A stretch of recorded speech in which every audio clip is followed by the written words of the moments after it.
Ito ang latest sa Sitio Quiapo.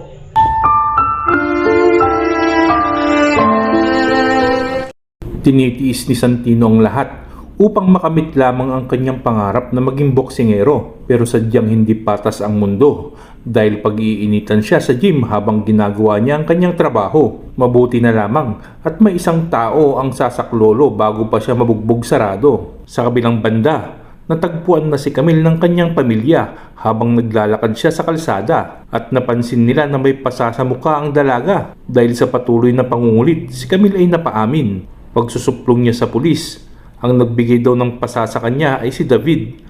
Si Rigor naman labis na napahiya.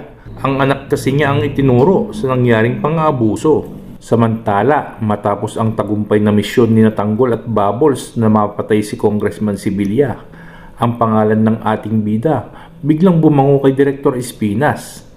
Kaya naman bilang proteksyon, pinagsabihan ni Balatukan ang mga preso na mananagot sila kapag may kumanti sa mga batang Quiapo. Pero dahil dito, ang grupo ni Nabong ay mas lalong naghinala na si Tanggol na nga ang bagong tirador ng warden nila. Kaya naman agad silang bumuo ng plano na isumbong ito sa leader nilang si Bong. Ngunit ang problema, kapag nagkataon, ay bagong gulo na naman ang mangyayari sa kulungan. Samantala, dahil successful nga ang mission nila, ang bagong target ni na Director Espinas ay ang sindikatong Red Phoenix.